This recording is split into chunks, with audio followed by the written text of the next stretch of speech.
Dan itu juga termasuk faktor penyebab hilangnya kekuatan kalian.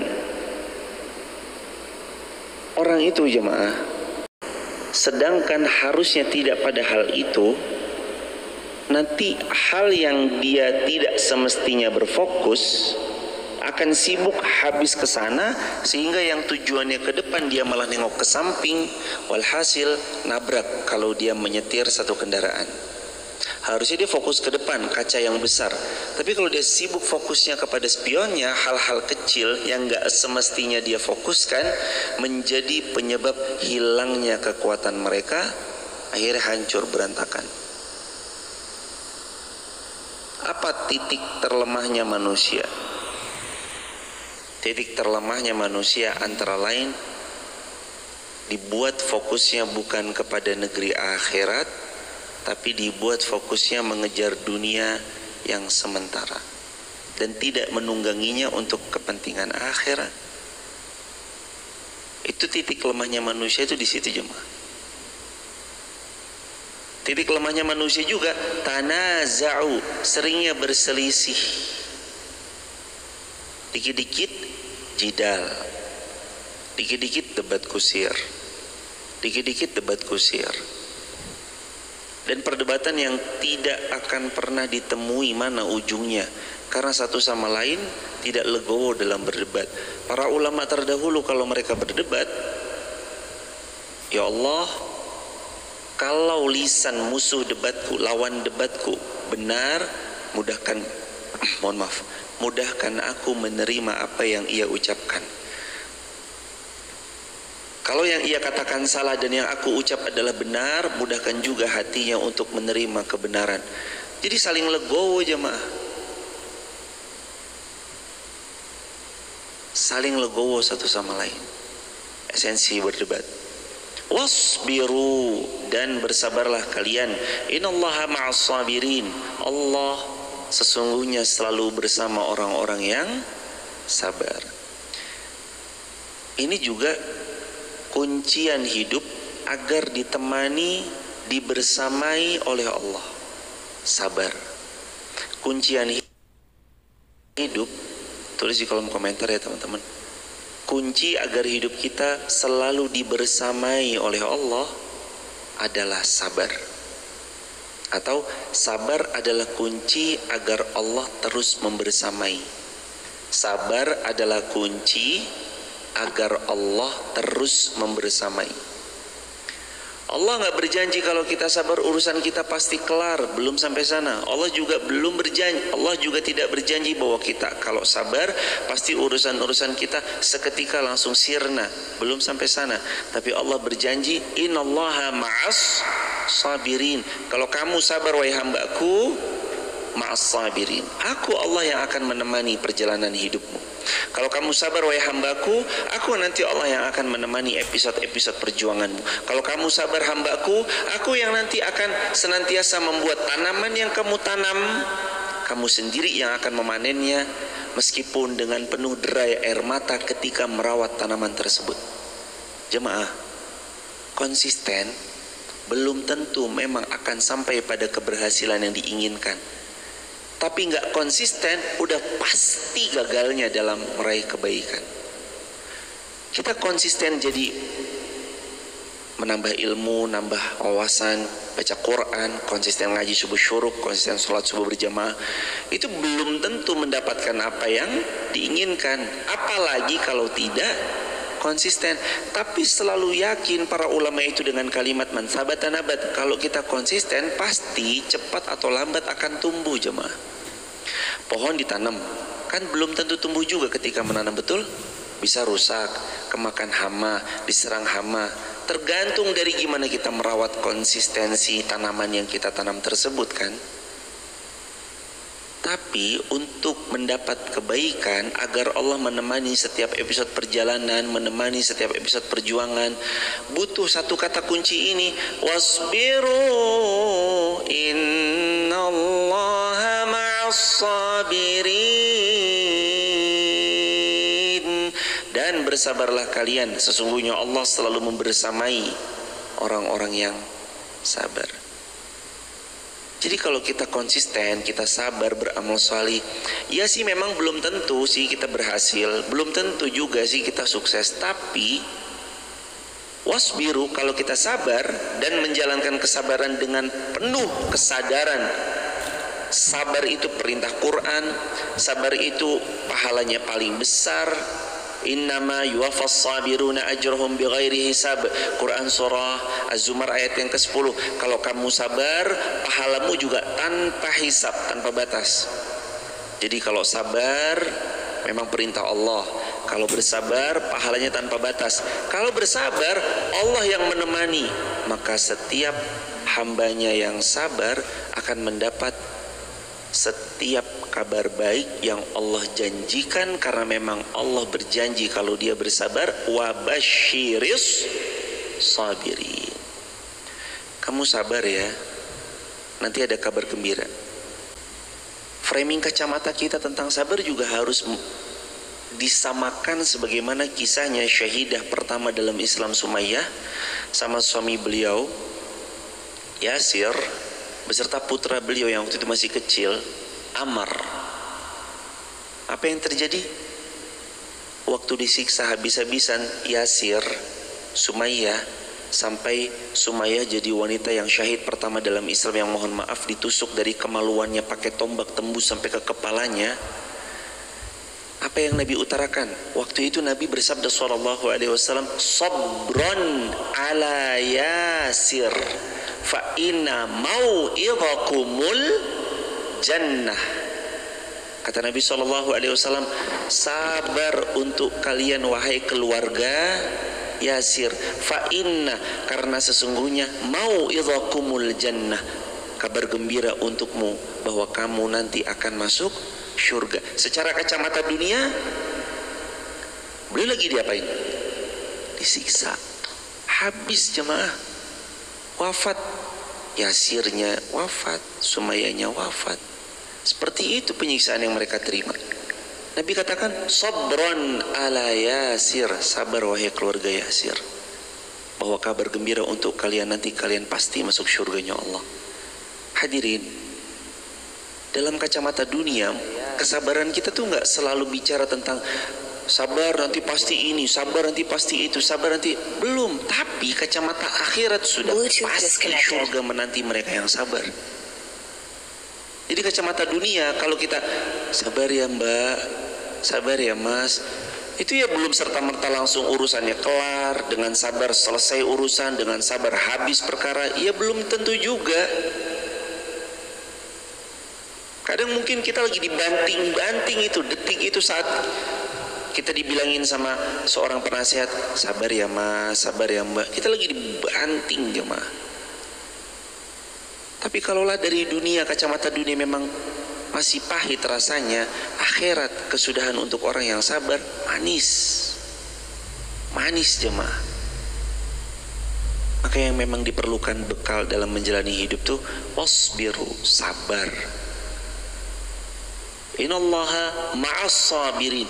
Kamu tuh kalau sabar, ini janji Allah nggak mungkin dipungkiri jemaah. Innallaha, sesungguhnya Allah itu ma'as sabirin, selalu bersama pihak yang sabar. Capek subuh-subuh gini, capek kan, harus bersabar, duduk, capek kan jemaah. Pas mau duduk, waduh, tiang andalanku udah dipakai orang. Iya, sabar, sabar jemaah, sabar. Itu boleh loh ya mas, digeser mas, nggak apa-apa itu mas, kalau mau nyandar nggak apa mas, ini sejadahnya monggo dipakai aja mas, itu raknya tuh naruhnya di situ ya, aturan di sini aja kali biar nggak apa-apa jemaah nyadar. Kita nih sabar dalam perintah, sabar menjauhi larangan, sabar terhadap musibah, kan tiga itu kata para ulama. Sabar perintah dijalankan, sabar terhadap larangan dijauhi, sabar terhadap ujian disabari, dinikmati, dijalani. Tapi wabasyiris sabirin, wabasyiris sabirin. Kalau kita sabar, wabasyiris sabirin, ada kabar gembira untuk mereka yang masih mau bersabar. Nggak mungkin Sabar ujungnya adalah kekecewaan. Ujung dari hidup dunia ini kekecewaan. Dulu kamu kenapa? Sabar. Nih, kecewa nih di akhirat. Nggak mungkin, karena firman Allah dalam Al-Quran saja, salamun alaikum bima sabartum fa ni'ma uqbaddar. Keselamatan kalian ini surga untuk kalian. Bima sabartum, karena apa? Karena kesabaran kalian. Masuk surga tuh karena sabar jemaah. Sabar. Hidup memang tentang kesabaran. Wala takunu kalladzina kharaju, janganlah kamu menjadi orang-orang yang kharaju, keluar min diyarihim, dari kampung halamannya, bataran, dengan rasa angkuh, wari'aan nas, dan perasaan ingin dipuji oleh manusia. Dua sifat yang barusan disebut dalam ayat ini. Nanti ada tambahan sifat yang ketiga, tapi sifat yang pertama bataran, sombong. Sifat yang paling tidak boleh kita melakukannya. Yang pertama, bataran, angkuh, lagi sombong, lagi menolak kebenaran. Sikap angkuh ini adalah sikap seorang hamba yang merasa lebih dikdaya dari hambanya yang lain, yang merasa lebih powerful dari hamba Allah yang lain, lalu ia zalim, tolak kebenaran, berlaku semena-mena, mentang-mentang diberi wewenang, lalu seenaknya sendiri dia melakukan sesuatu. Nah, bataran. Yang kedua, ria'an nas. Kemarin jauh-jauh beberapa bulan yang lalu, konsepnya kita ulang, ilmunya kita ulang lagi. Melakukan sesuatu karena selain Allah adalah syirik. Meninggalkan sesuatu karena manusia, melakukan sesuatu karena manusia adalah riya. Meninggalkan amal saleh karena manusia adalah syirik.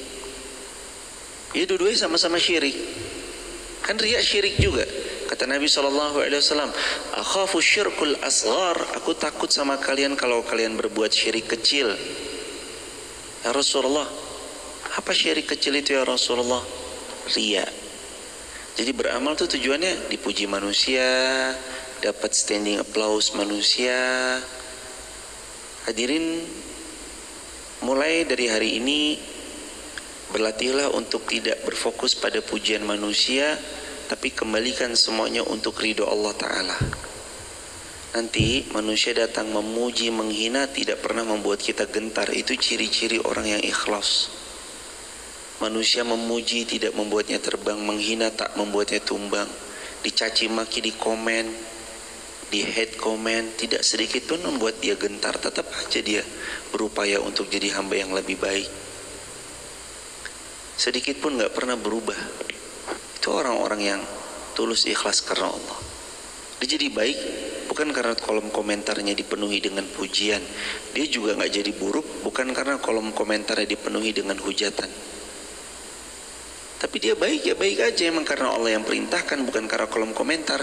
Kan kadang kita juga sibuk sama framing sosmed yang sudah kita bangun kan. Misalkan gini, wah di sosmed nih kan personanya itu udah orang yang baik, orang yang kayak tulus, orang yang pokoknya malaikat banget lah. Terus karena persona framing sosial medianya udah kayak gitu, dipersonakan di sosial media udah seperti itu, wah berarti nanti kita harus kontennya yang malaikat-malaikat gitu. Dan sebaliknya kalau dihujat, penuh dengan hujatan, kolom komentar penuh dengan dibully habis-habisan, udahlah toh juga di kolom komentar udah digituin, ya udah aku jadi gitu aja sekalian. Sama sekali enggak. Jadi orang itu tuh berbuat baik tuh bukan karena pujian di kolom komentar, berbuat jahat juga tidak karena hujatan atau bulian di kolom komentar, tapi dia berbuat baik karena siapa? Allah. Gak ada urusannya sama makhluk. Imam Ahmad punya tetangga jahil banget. Ahmad, datang kepada rumah saya. Imam Ahmad mendatangi, sebagaimana hadis Nabi SAW, wa idza da'ahum fa'ajibhu. Kalau tetanggamu mengundangmu ke rumahnya, fa'ajibhu, jawab. Makanya Imam Ahmad menjalani hadis baginda Nabi SAW sampai rumah tetangganya diusir. Wahai Ahmad, saya nggak jadi, pulang kamu. Yang pertama. Kedua kalinya dipanggil lagi, wahai Ahmad, sini datang. Imam Ahmad karena menjalankan perintah Nabi Muhammad, ini urusannya udah sama Allah, datang. Sampai di rumahnya diusir lagi. 3 kali datang diusir, suruh datang diusir, suruh datang diusir. Yang keempat, penasaran, ini orang kenapa nggak marah? Kenapa ini orang sabar ya, saya kerjain. Wahai Ahmad, ke rumahku. Datang yang keempat kalinya, ditanya terus kemudian, wahai Ahmad, kenapa? Saya kan jahil sama kamu. Kenapa kamu nggak marah? Kenapa kamu nggak emosi? Padahal kan bisa aja kan kamu emosi dan marah sama saya. Kenapa tidak kamu lakukan? Imam Ahmad bin Hanbal jawab, wahai tetanggaku, yang memerintahkan aku untuk memenuhi undangan panggilan tetangga Allah dan Rasulnya. Maka aku memenuhi panggilanmu untuk datang ke rumahmu bukan karena kamu, tapi karena Allah dan Rasulnya. Makanya 3 kali pun engkau memanggilku, dan ternyata engkau menyuruhku pulang kembali saat aku sudah jauh-jauh sampai ke rumahmu, tidak akan pernah membuatku kecewa, karena urusanku bukan bersamamu, urusanku adalah dengan Allah. Ini hubunganku sama Allah. Manusia gak ada urusannya. Ini emang ya berat ya. Imam Ahmad ya pernah, ini ya kalau buat saya juga belum bisa. Imam Ahmad tuh digibahin sama mantan muridnya. Lah kayak gini tuh jemaah, biasa toh, sesama murid mesti di jalan papasan toh. Murid mantan murid itu biasa. Ngomong-ngomong, ternyata mantan muridnya bilang sama yang masih jadi muridnya Imam Ahmad, wah kalau Imam Ahmad mah ilmunya masih cetek. Nih ada guru yang lebih keren lagi nih. Kalau Imam Ahmad mah begini. Kalau dia mau digibahin, dijelek-jelekin. Muridnya nggak terima, lapor sama Imam Ahmad. Wahai Imam, Anda digibahin bla bla bla bla bla bla bla bla bla. Ini luar biasa jemaah. Imam Ahmad setelah tahu itu pergi ke pasar. Diparselin semua gandum terbaik, roti terbaik. Ya kalau kita buat parcel yang premium gitu jemaah. Dibawa dengan tangannya sendiri, dijadikan saksi muridnya, diketuk pintu rumah orang yang menggibahinya. Tok tok tok, assalamualaikum. Mantan muridnya buka pintu, kaget. Imam Ahmad ada di hadapannya sama bawa buah-buahan dan semua makanan-makanan itu parcel yang istimewa. Sebelum dikasih beliau nanya, wahai fulan, apakah kamu gibahin saya dengan begini dan begini? Fulan itu jawab, benar wahai Imam. Ya sudah, terima kasih ya karena engkau sudah gibahin saya. Ini hadiah dari saya untukmu. Dikasih parcel istimewa itu untuknya. Nah kita bisa nggak kira-kira? Jeng, digelendengi loh. Apa? Pergi ke pasar induk Wonosobo, beli buah apel sekilo, pisang sekilo, pir sekilo, buah naga. Ditambahin lagi ada roti, wah rotinya roti yang pulen, ditambah lagi ada ayam, daging ayam. Ketok pintu rumahnya, makasih ya udah digelendengin, nih hadiah gitu. Bisa kira-kira? Berat, awang saya juga nggak bisa. Ini berat nih. Imam Ahmad keren sekali hadirin. Esensi of sabar karena Allah tuh dia nggak peduli sama manusia. Dan memang orang salih jemaah, mereka melakukan tuh bukan ria'an nas, nggak ada urusannya sama manusia tuh, nggak ada. Nih ya jemaah ya, yang membedakan ketahanan seseorang yang benar-benar karena Allah sama ketahanan seseorang yang memang cari tujuannya popularitas, manusia ataupun yang lainnya, kerasa jemaah. Bagaimana nanti Allah uji dia saat dia tidak dibersamai oleh siapapun. Contoh aja jemaah ngaji, kerasa yang sendirian tetap budal, yang mengandalkan jemputan baru budal, kerasa. beda pasti. Ngaji yuk, nek ora dijemput ora. Ngaji yuk, ayo. Tapi aku nggak bisa jemput, nggak apa-apa, aku mah sendiri aja. Kerasa tuh. Orang beramal solih supaya dapat pujian. Dia orang kaya ya. Sama orang mah sedekah aja. Mau ada yang bilang orang kaya dermawan atau tidak dermawan, atau orang bahkan bilang pelit, nggak ada pengaruhnya buat dia. Pelit. Kadang kita nggak terima ya jemaah kalau dibilang pelit. Pengen dibongkar semua sedekah kita kan. Ini orang nggak tahu apa ya. Saya sedekah kesana. Pengennya kita bongkar tuh. Ya Allah mbak, lawang cuma timbang gini aja pelitnya bukan main sih. Astagfirullahaladzim, dibilang pelit. Mbak, tahu nggak? Kemarin tuh ada sumur saya yang mendoakan. Iya. Tahu nggak sumur itu siapa yang gali? Siapa emang? Ya tukang gali sumur yang gali. Misalkan nih kita terus akhirnya kita bongkar sumur di mana, kita spill, kita sedekah di mana, kita spill, kita sedekah di mana, kita spill. Akhirnya satu demi satu semua dipamerkan di hadapan manusia, satu demi satu pahala itu berguguran dan tidak ada artinya. Jangan jemaah, ujian. Jadi kalau ada orang yang ngapa-ngapain mah biasa aja lah. Pelit, ya terima kasih. Nggak usah dibongkar sedekahnya, biarin aja dia tahu kita pelit. Padahal dulu kita ngasih beras ke dia, tapi dia nggak tahu beras itu beras dari kita, udah biarin aja. Biar aja dia nuduh kita yang enggak, biarin aja jemaah. Time will tell. Waktu yang nanti akan membuktikannya. Seiring berjalannya waktu, keberkahan berjalan waktu itu akan nampak. Barokah tuh nampak berjalannya waktu. Rahmat Allah nampak berjalannya waktu. Seiring berjalannya waktu, ketulusan tuh akan nyampe dari hati sampai ke hati. Orang berjalannya waktu jemaah, time will tell, waktu yang akan membuktikan segalanya. Jangan riya. Nomor 3, amalan yang jangan sampai dilakukan. Wa yasudduna an sabilillah, menghalang-halangi orang lain dari jalannya Allah, jangan dihalang-halangi. Malah kalau bisa kita jadi jembatan amal salih. Kalau bisa kita menjembatani setiap episode kebaikan. Kalau bisa. Ada Ramadan jamaah, besok peluang amal jariah tuh. Jamaah mungkin lagi berhalangan yang perempuan karena datang bulan, tapi tetap dapat pahala puasa Ramadan, bahkan dapat pahala sholat tarawih, bahkan dapat pahala zikir ba'da tarawih dan bacaan Quran setelah tarawih, bahkan dia dapat pahala orang-orang yang bersilaturahim saat tarawih, dia dapat pahala majelis ilmu kalau ada ketika ba'da tarawih, dan dia mendapatkan pahala orang-orang yang berpuasa full. Sedekahnya dia juga dapat pahala, menyebarluaskan ilmu dapat pahala, dan semuanya. Faktor apa? Menyiapkan sahur, menyiapkan buka puasa.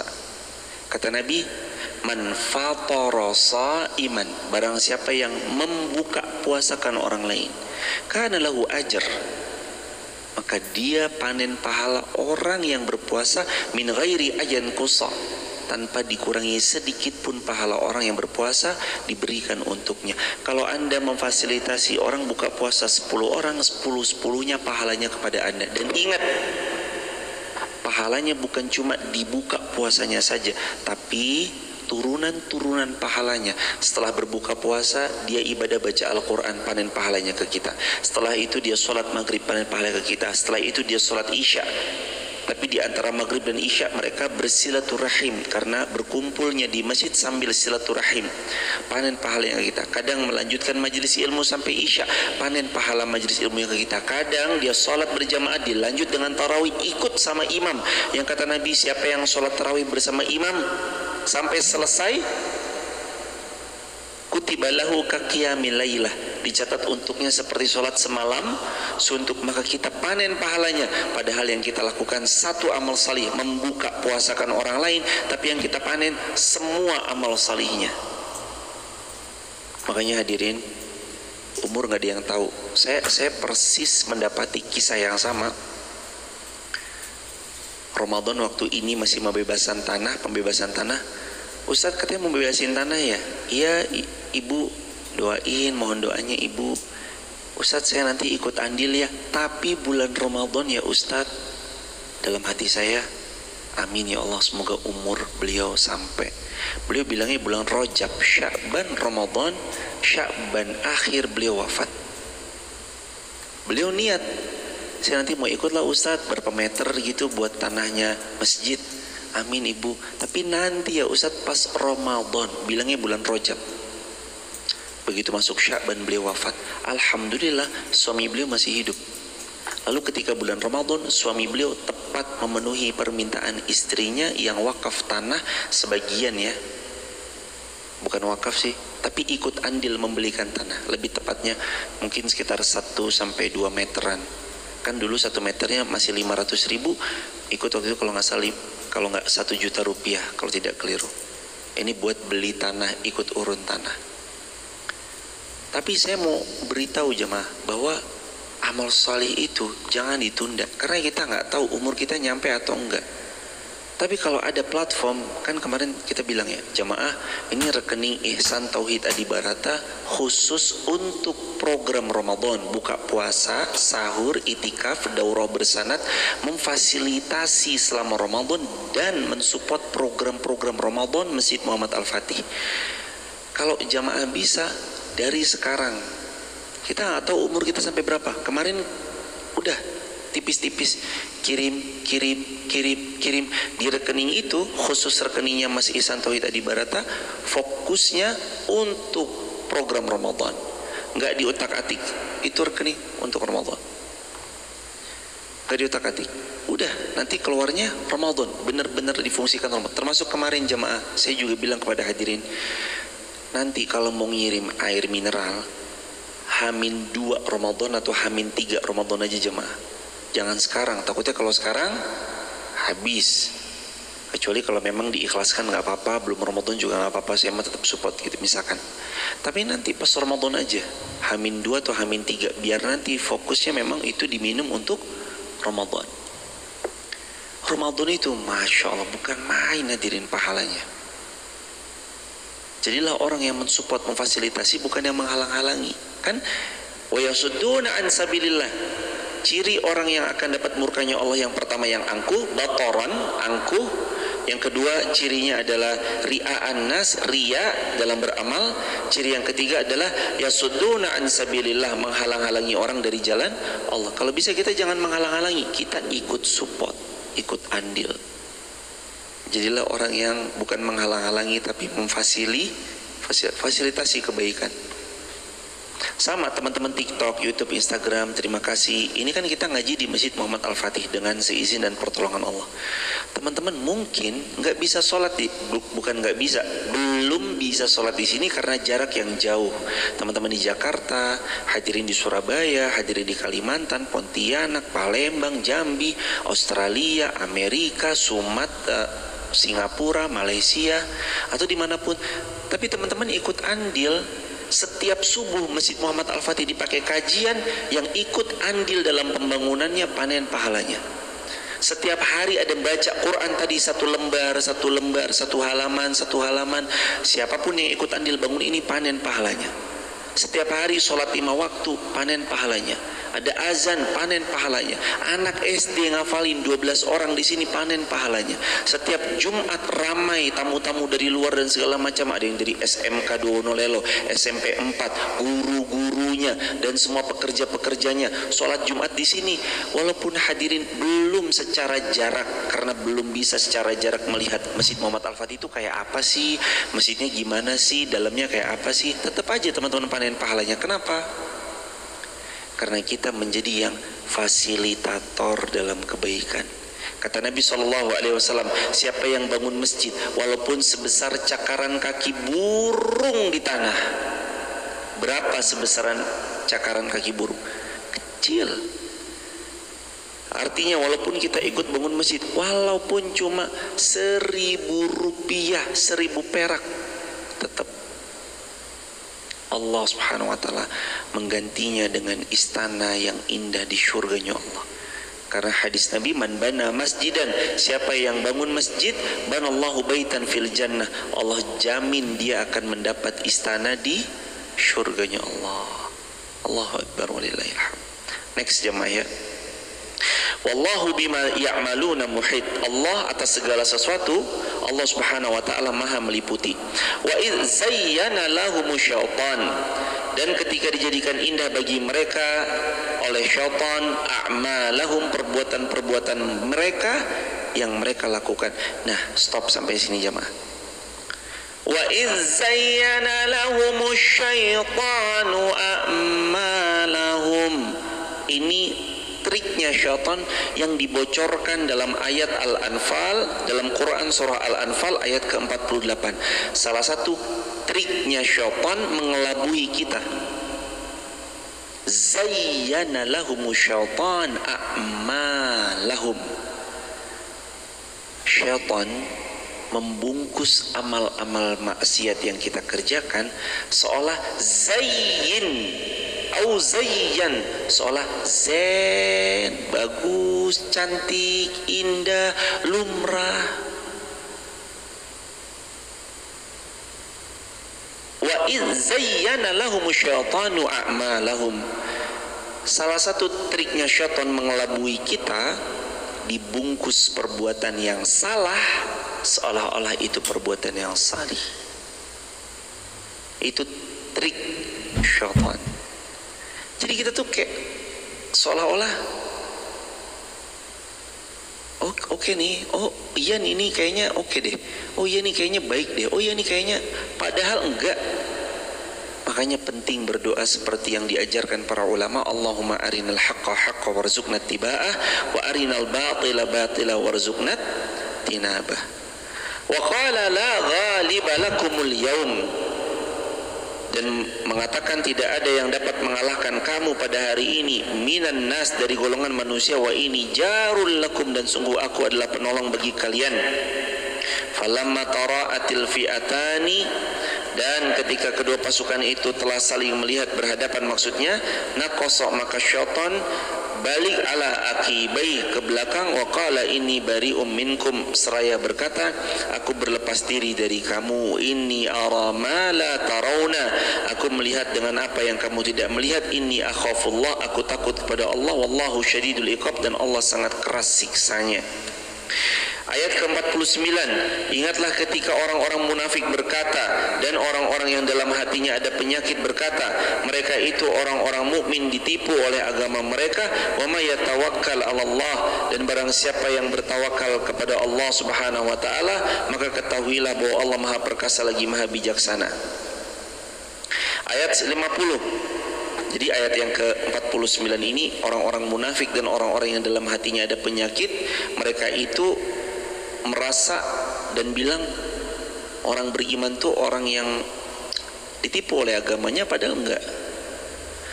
Mereka bilang orang beriman itu mungkin dengan perkataan-perkataan yang enggak pantas, padahal tidak sama sekali jemaah. Dengan ucapan mereka ada di atas kebenaran, itu tidak, sama sekali tidak. Ayat yang ke-50, walau tara idh yatawaffal ladzina kafarul malaikah, dan sekiranya kamu melihat ketika dicabut nyawanya orang-orang kafir tersebut oleh para malaikat, yatribuna wujuhahum, sambil memukul wajah-wajah mereka, wa adbarahum, dan mereka memukul penuh penyesalan punggung-punggung mereka, wa dzuqul adzabal hariq, wa dzuqul adzabal hariq, maka rasakan olehmu siksaan yang sangat pedih yang membakar dirimu. Ketika malaikat mencabut nyawanya orang-orang yang tidak beriman, kata Nabi SAW, dicabutnya orang yang tidak beriman ketika mereka nyawanya dicabut, kurang lebih seperti gambarannya auka makal, kurang lebih seperti hewan yang dikuliti secara hidup-hidup. Sedangkan orang beriman keluar ruhnya dari jasadnya seperti air dituang dari ceretnya. Bedanya yang beriman sama yang kufur. Malaikat membuat ia tercengang. Terus gini, kan malaikat berputar mengitari, cabut nyawanya. Ngeri sekali jemaah. Mata terbelalak bisa buka gini jam menjelang-jelang wafat tuh. Tapi ada yang senyum. Siapa yang senyum? Beliau yang tiap harinya beramal salih. Ya ayyatuhan nafsul mutmainnah, wahai hambaku yang jiwanya tenang sekali. Kenapa tenang? Banyak amal solihnya jemaah. Orang kalau banyak amal solihnya tuh hidup tenang, nggak kebanyakan drama, nggak berbohong, dia jujur, nggak kebanyakan drama, tenang sekali. Dipanggil pulang senyum, mau pulang ke pangkuan Allah senyum, karena dia tahu amal solihnya yang menghantarkan kepada ketenangan. Dan orang beriman ketika dicabut ruhnya nanti kurang lebih seperti air yang keluar dari caretnya, dituang. Masya Allah. Orang-orang kufur pedihnya bukan main. Waliyadzubillah. Dan pegang ayat ini jemaah. Ya ayyuhalladzina amanu ittaqullah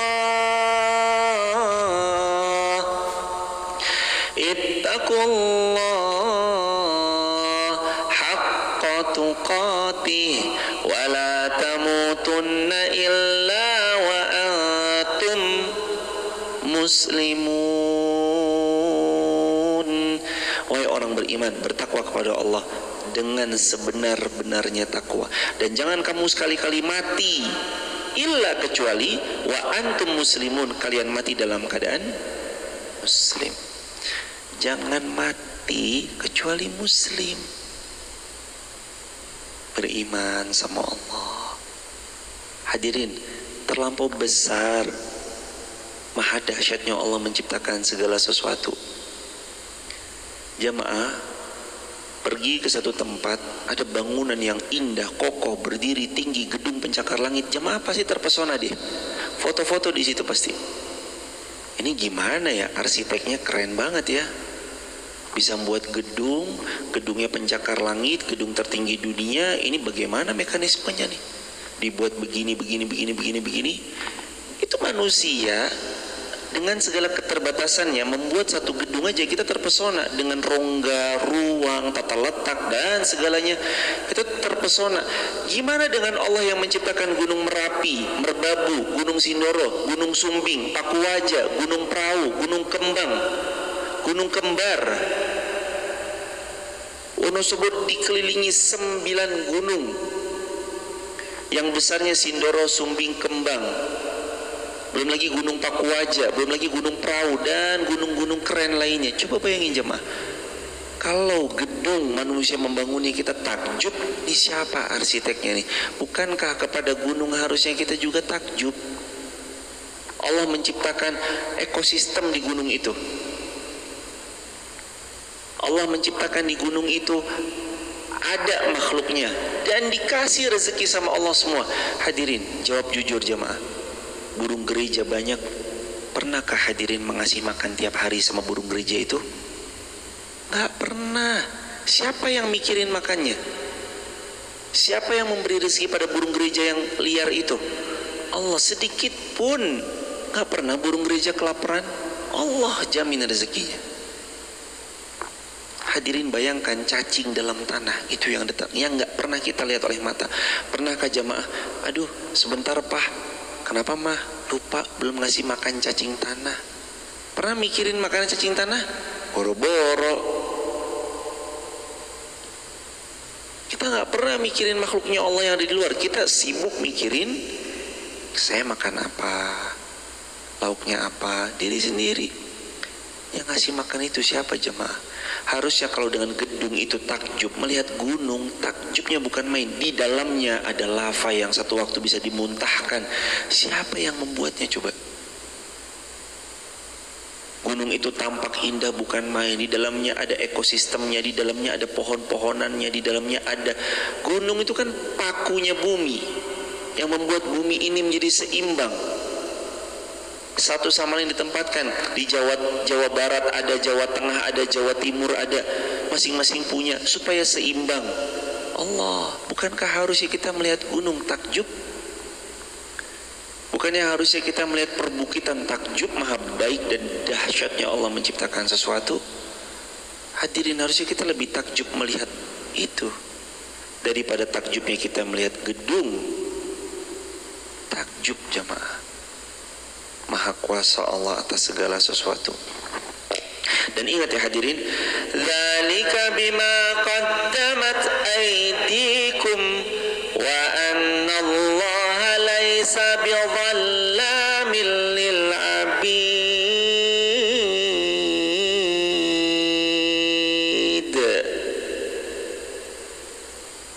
Demikian itu disebabkan oleh perbuatan tanganmu sendiri. Nih, kalau kita dapat musibah, pegang ayat ini, ayat 51 Al-Anfal. Kalau kita dapat sesuatu musibah yang gak ngenakin, sebab karena perbuatan kita sendiri. Supaya apa sih sebenarnya? Refleksi dan muhasabah. Karena apa?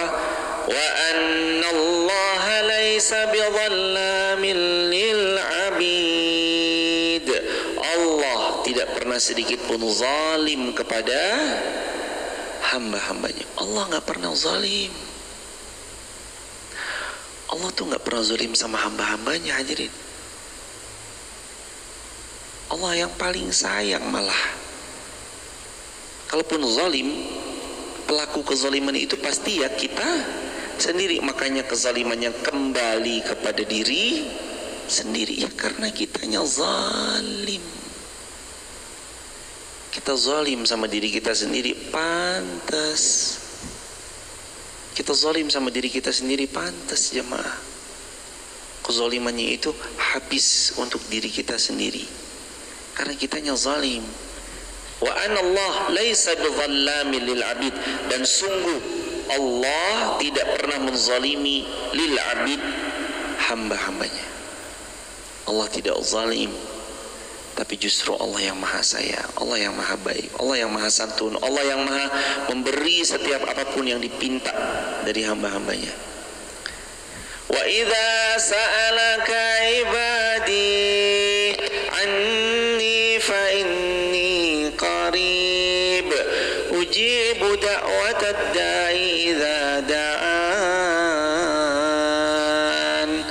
Kalau hambaku bertanya padamu Muhammad di mana aku, jawab aku dekat. Ujibu da'watad da'i idza da'an. Aku menjawab semua permintaan idza da'an, asalkan mereka berdoa, asalkan mereka meminta, asalkan mereka ngomong, utarakan apa yang mereka inginkan, aku perkenankan. Ujib da'watad da'i idza da'an. Terakhir, kadabi ali Fir'aun, serupa dengan keadaan pengikut-pengikut Fir'aun, walladzina min qablihim, dari orang-orang sebelum mereka. Nah, kalau ada ayat yang ayatnya belajar dari kaum sebelumnya, pelajaran ini berlaku bagi kita dan bagi kaum yang akan datang. Belajar dari orang sebelum kita. Belajar dari mereka. Kesalahan itu tuh kalau bisa ya jemaah, jangan diulang. Jangan diulang.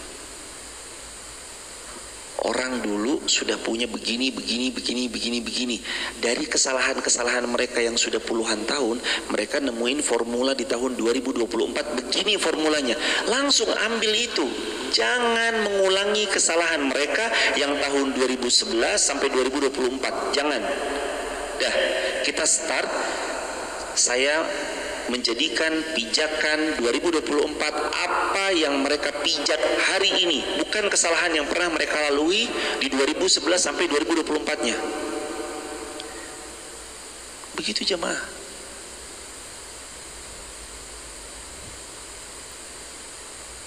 Jemaah misalkan contoh mau buka perusahaan apa gitu, misalnya gini misalkan jemaah mau jualan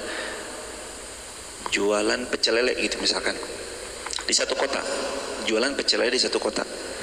Harusnya Kalau kita mau shortcut dengan pecel lele yang jamaah mau jual, jamaah datangkan 5 top 5 pecel lele di kota tersebut. Di Wonosobo top 5 pecel lelenya mana? Di sini, di sini, di sini, sini. Ya udah. Datang ke sana, dilihat kebersihannya gimana peralatannya yang dipakai, minyak gorengnya gimana, cita rasanya seperti apa, kualitas sambalnya seperti apa, lalapannya seperti apa, kalau ada tambahan tahu tempe seperti apa tahu tempenya, ukurannya seberapa. Jadikan itu sebagai pijakan supaya kita langsung belajar dari yang terbaik. Saya mau jualan pecel lele, datangkan 5 pecel terbaik, pecel lele A, B, C. Ya udah, belajar dari 5 terbaik dan nggak usah mengulangi kesalahan mereka. Udah nggak usah, langsung ambil shortcut. Teman-teman mau jadi, misalkan teman-teman lagi mau jadi content creator, di TikTok atau di Instagram. Saya mau bidang apa? Bidang masak, cari 5 akun terbaik, belajar dari akun tersebut. Teman-teman mau jadi content creator otomotif yang menjelaskan permobilan, permotoran, peronderdilan, ya udah cari 5 akun terbaik. Apa yang di dunia otomotif yang niche-nya mau sama, cari 5 akun terbaik, belajar dari mereka. Dan jadikan pijakan itu pijakan pertama, di mana teman-teman nanti nggak perlu mengulang kesalahan yang sama kalau mampu. Selalu kayak gitu jemaah. Jadikan pijakan itu pijakan yang utama. Ala kulihal, ini prinsip yang atas pertolongan Allah mudah-mudahan bisa kita adopsi, dan kami pun juga terus belajar, kita sama-sama belajar, mudah-mudahan kita bisa adopsi jemaah. Saya pun juga berupaya untuk mempraktikkan yang tadi dalam apapun yang Allah amanahkan. Ayo kita bareng-bareng sama. Sekarang begini, kita mau konsisten, coba di tempat terdekat kita cari gambaran mana yang konsisten. Atau misalnya gini ya, kalau bicara yang menemani saya konsisten, saya butuh masjid yang bisa menemani subuhnya saya konsisten. Ya udah, cari masjid 5 terbaiknya yang kira-kira setiap subuh bisa sama-sama membersamai kita konsisten bangun subuh, ngaji di waktu subuh, buka Al-Quran di waktu subuh. Ya udah. Oh ya, masjid A, masjid B, masjid C. Ya udah, habis itu pilih dan jadikan itu pijakan untuk kita konsisten belajar di waktu subuh. Itu jemaah. Dulu waktu kami di Mu'alimin, atas pertolongan Allah, praktek ini tuh memang kami pegang juga.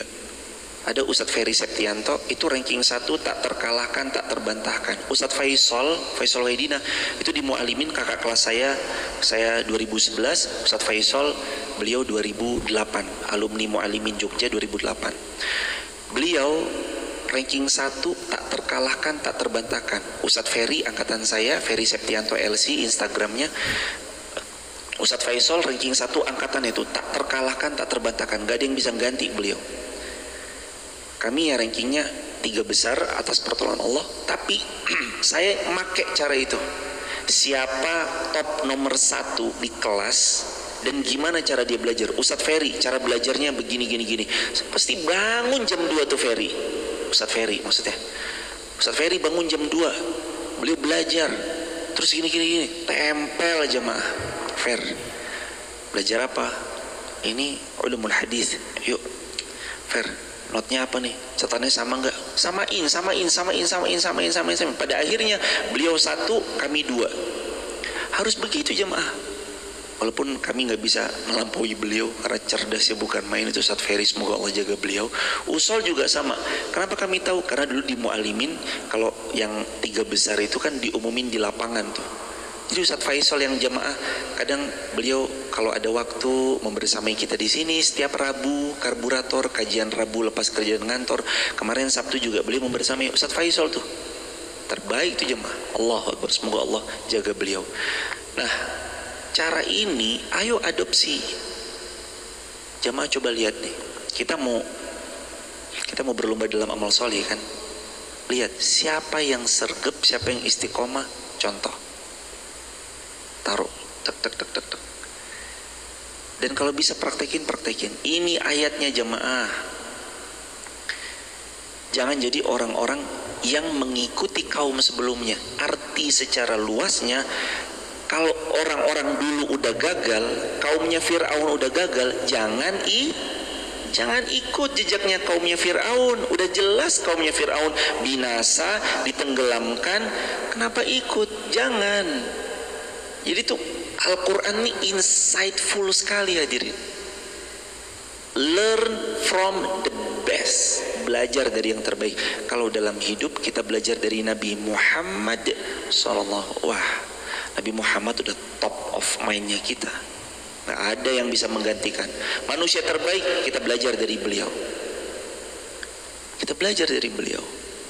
Nah hadirin, inilah kadabi ali Fir'aun walladzina min qablihim, serupa dengan keadaan pengikut Fir'aun yang mana mereka orang-orang yang datang sebelum mereka. Jadi untuk belajar, kan gitu ya bahasa mudanya.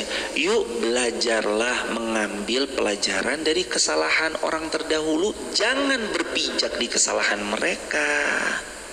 Kan tadi saya terjemahkan ke dalam arti yang lebih luas. Jamaah mau dagang sego megono, cari 5 megono terbaik di Wonosobo, ambil 5 megono terbaik di Wonosobo. Setelah itu rasakan apa yang beda, apa yang ini, apa yang itu, barangkali tempe kemulnya lebih enak. Mulai dari situ. Jangan jalan kesalahan-kesalahannya kita ulangi lagi, lama nanti pijakannya langsung dari situ jamaah. Begitu hadirin. Terus terakhir, walladzina kafaru biayatillah, mereka kufur terhadap ayat Allah, fa akhadhahumullahu bidzunubihim, maka Allah menyiksa karena dosa yang mereka lakukan. Innallaha qawiyyun syadidul iqab, sungguh Allah maha kuat lagi maha keras siksanya. Mari kita ikuti jejaknya umatnya Nabi Musa, bukan pengikutnya Fir'aun. Ikuti jejak umatnya Nabi Isa, bukan yang membangkang terhadap Nabi Isa. Ikuti baginda Nabi Muhammad sallallahu alaihi wasallam dan beriman padanya. Karena ana khataman nabiyyin, Nabi Muhammad adalah nabi terakhir, dan hendaknya masing-masing kita menjadi hamba yang selalu bisa taat kepada Allah dan meneladani sunnahnya baginda Rasulullah Muhammad sallallahu alaihi wasallam. Allahumma shalli wa sallim wa barik alaihi. Subhanakallahumma bihamdika asyhadu an la ilaha illa anta astaghfiruka wa atubu ilaik. Selamat sampai tujuan. Salam untuk keluarga di rumah, semoga selamat sampai tujuan dan mudah-mudahan kita semua istiqamah, keluarganya sakinah mawaddah warahmah, bisa berkunjung ke Mekah Madinah, wafatnya dalam keadaan iman istiqamah dan husnul khatimah. Rabbana atina min ladunka rahmah wa hayyi lana min amrina rasyada. Rabbana hab lana min azwajina wa dhurriyyatina qurrata a'yun waj'alna lil muttaqina imama. Rabbana atina fid dunya hasanatan wa fil akhirati hasanatan wa qina adzabannar. Alhamdulillahirabbil alamin. Assalamualaikum warahmatullahi wabarakatuh.